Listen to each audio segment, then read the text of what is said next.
Good morning, Ms. Moss. Ma'am, you are charged with theft. You are facing up to 6 months in jail and/or a $2,000 fine. We are going to do probable cause. You have the right to remain silent. Anything you say can or will be used against you. You have the right to have an attorney present. If you cannot afford one, one will be appointed to you, ma'am. Okay. Yes, Judge. On February 13th, officers responded to a theft call at the Carters located at 1257 West Bay Area Boulevard. Dispatch advised that one female, the co-defendant, was concealing items in a bag and underneath her sweatshirt, while the other female, the defendant, was handing items. Claiming witness stated that the females were walking out of the store past all points of sale. Officers located both females walking out of the store located on the sidewalk next to the store, traveling west on foot. The co-defendant attempted to ditch the clothes where she threw them on the ground. Both females were detained. The co-defendant was identified as a juvenile. The complaining witness provided video footage of the theft, and the total of the merchandise stolen was $186. She's not just dealing with a theft charge. She's already out on bond for another case. And now there's a 15-year-old co-defendant involved. That changes everything. This isn't being treated as a one-off mistake anymore. It starts to look like a pattern the court can't ignore. At some point, the system shifts from giving warnings to enforcing consequences. The real question is, when does that line get crossed? Okay. Do you have the co-defendant? Do we have it? That person here? Do you know? Do you have a cause number? It's a juvenile, judge. Juvenile. I believe that they would be in. Okay. All right, Ms. Moss, I'm going to find that there's probable cause to go forward with the case. I'm ordering you as a condition of your bond not to go to any Carters. Do you understand? You were on bond for another case, and now you've picked up a new case. Really, at some point, we're going to just revoke the bonds and make them high. If you're a danger to the public, there's only one place that we have. Do you understand, Ms. Moss? Did you want to apply for a court-appointed lawyer, ma'am? Okay. Do you mind filing no going to any Carters, please? And who is the co-defendant? Like, do you have a relation? Because I'm going to order no contact with that person. Let's see, Judge, if I can find it. Whatever. I just have the identifying information, the initials IM. I believe she's 15 years old. Is there, or did they list a relation of some sort? Do you know? I don't see it on the Dendron. We don't have the Altman's report back yet. I guess we'll wait and let me see. So for now, ma'am, I'm going to have you sign a receipt with Victoria. I need you to fill in an application for me, and then we'll have you take a seat in the jury box. Do not leave until you sign our bond conditions. Do you understand? Okay, please. Deputy Manager, would you? Mr. Frazier, you're charged with burglary of a motor vehicle. You are facing up to a year in jail and or a $4,000 fine. We are going to do probable cause. You have the right to remain silent. Anything you say can or will be used against you. You have the right to have an attorney present. If you cannot afford one, one will be appointed to you, sir. Officers were dispatched to burglary of a motor vehicle. The complaining witness Hargrove and complaining witness Vargas stated that their backpacks were stolen from their work truck. They stated that their vehicle was unlocked. A witness was able to provide ring camera footage showing a suspect walking across the street to the vehicle. A few minutes afterwards, it was found that complaining witness Hargrove's phone was used to send $400 via Cash App from the complaining witness Hargrove's to the defendant. Officers were able to use this transaction to get a picture of the defendant through the Cash App. The complaining witness Hargroves sent this photo to a cousin and said that a friend knew the defendant from high school. Officers looked on social media Now sites this part and matched the is pictures to the Cash unbelievable. App account. A stolen phone is used to send money, about $400, and somehow it leads straight back to the defendant. How? Through something as simple as a profile picture. It's the kind of mistake that practically identifies itself. If there were a guide on what not to do, this would be at the top of the list, because in today's world, digital footprints don't just disappear. Okay. Mr. Frazier, so you also had a theft case. I didn't realize. So you're charged with theft. You're also charged with burglary of a motor vehicle. I'm going to find that there's probable cause to go forward on both of your cases. When was this? Was this in the middle of the night? Sorry, Judge, 223. So 2:22 in the afternoon. Okay. Mr. Frazier, I'm ordering you as a condition of your bond not to consume alcohol, illegal drugs, or unprescribed controlled medication. I'm going to randomly test you. If I find that you're using, I will put you in jail. Do you understand? I'm going to do everything in my power to protect every single person of Harris County. And if that means making you bond, really high and putting you in custody, I'm going to do it in a heartbeat. Do you understand? Yes or no? Yes. How old are you, sir? But You for a living. I work at a nursing home. I work at a nursing home. So you do work. Yes. You want to apply for an appointed lawyer, sir? Okay, Deputy Miranda's going to give you an application for an appointed lawyer. I'm going to have you supervised. You're not to be in possession of any weapons as well. Do you understand? I'm telling you, behave yourself while you're out there in the free world, because if you don't, the free world will be taken from you.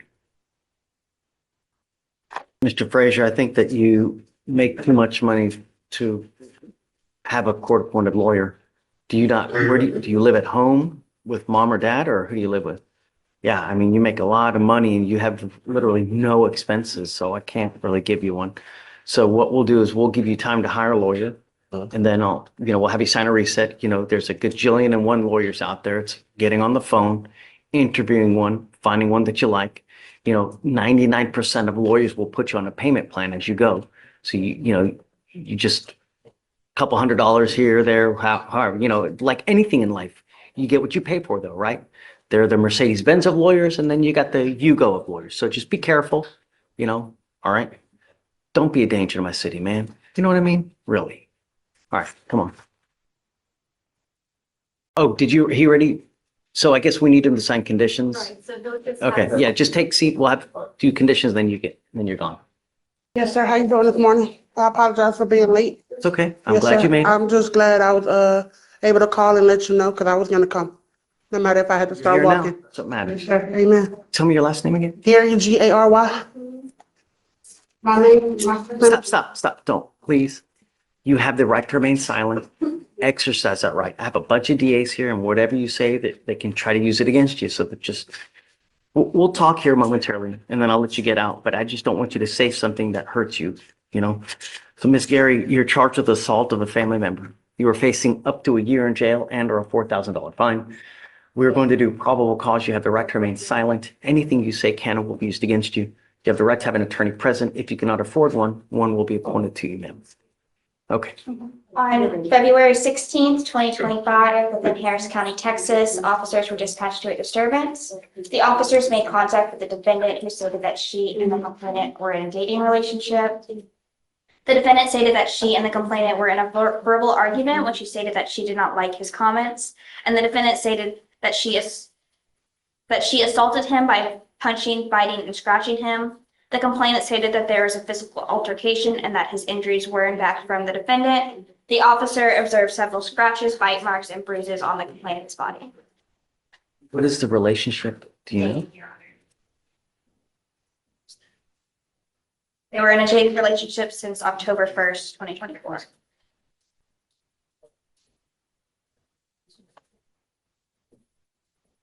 Okay, so Ms. Gary, I'm going to find that there's probable cause to go forward with your case. I'm ordering you as a condition of your bond. Well, what I'm going to do is I'm granting a protective order. This is a protective order that identifies Mr. Ovanian as a protected individual. You cannot commit family violence or an assault against this person. Commit an act in furtherance of an offense under section 42.072 of the Texas Penal Code, which is the stalking statute. You cannot threaten, harass, use another person to communicate a threat or harassing behavior. You cannot be in possession of a weapon or go within 200 feet of where he lives or where he works. Do you understand? This is a very serious court order that if you violate, the state can and probably will file a violation of a protective order against you. It's one of the worst cases you can pick up. So just don't. Now, would you like me to provide you with a lawyer? Okay, I will give you a lawyer today. Everything that you wanted to tell it to the lawyer, and then they can, if need be, come and talk to me and we can try to resolve any issues that may come. I'm afraid of what you would say to me. They're going to hear it. It's probably not a good thing, Do you have any other questions? I can go to jail for a year. That's the potential punishment in this type of case. It's up to a year in jail and or a $4,000 fine. That is an assault.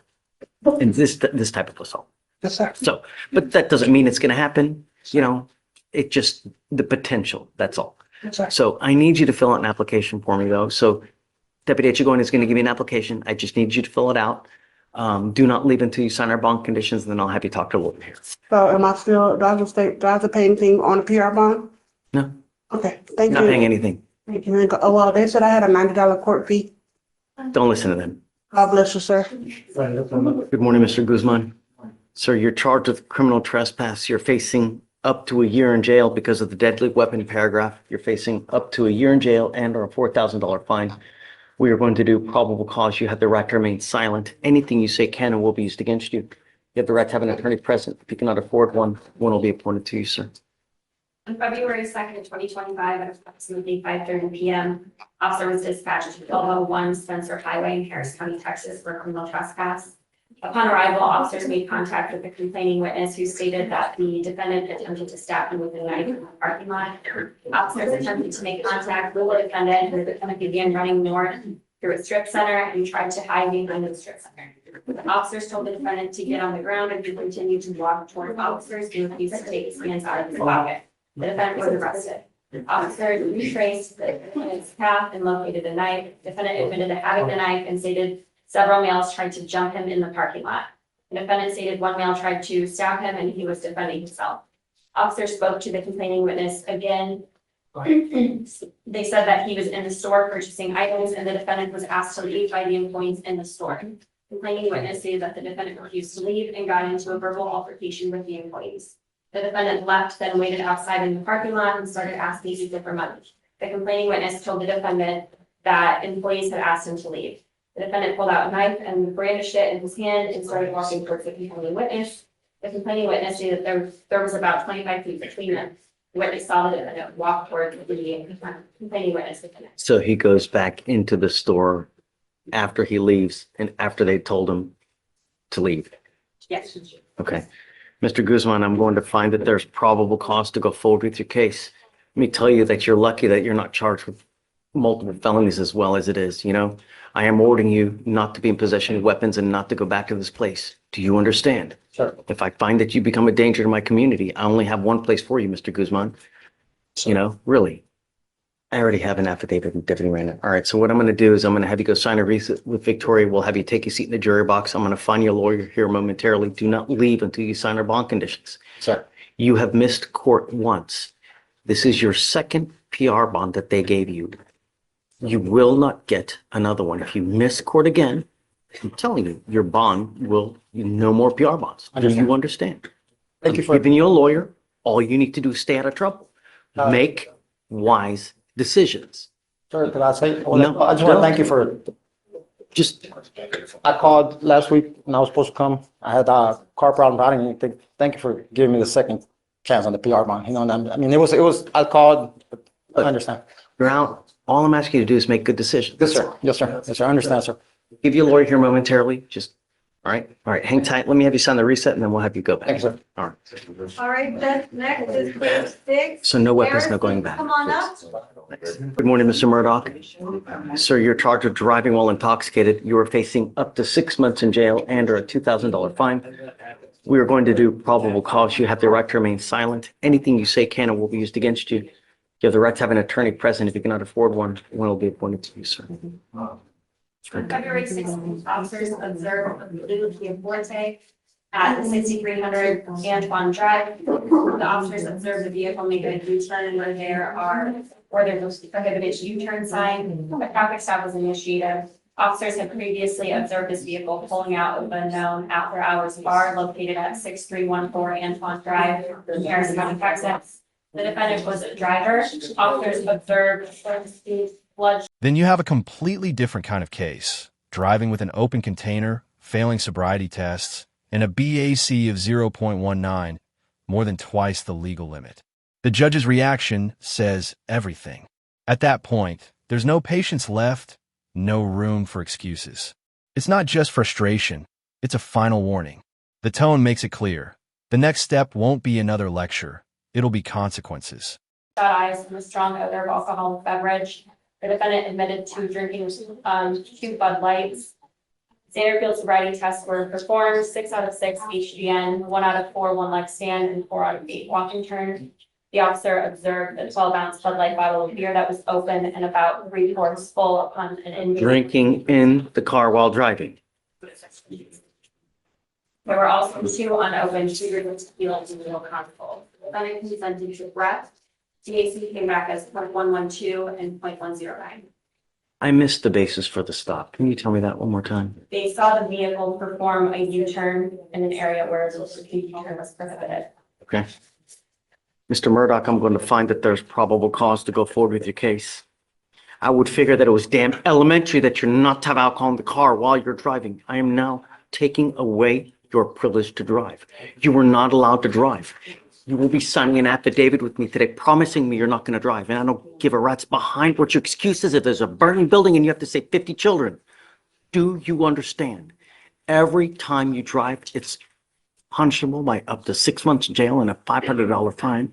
Every time you drive. Mr. Murdoch, I'm ordering you as a condition of your bond not to consume alcohol, illegal drugs, or unprescribed controlled medication. I'm going to randomly test you if I find that you're using. Likewise, I will revoke your bond, put you in jail. No more PR bonds. Do you understand? Do you have the ability to hire a lawyer, sir? I'll have you fill out an application. I'll see whether you qualify. Heed this warning, Mr. Murdoch. You will not get another one. Do not become a danger to my city. All right. Get this way. Mr. Vieira, you are charged with driving while intoxicated, second offense.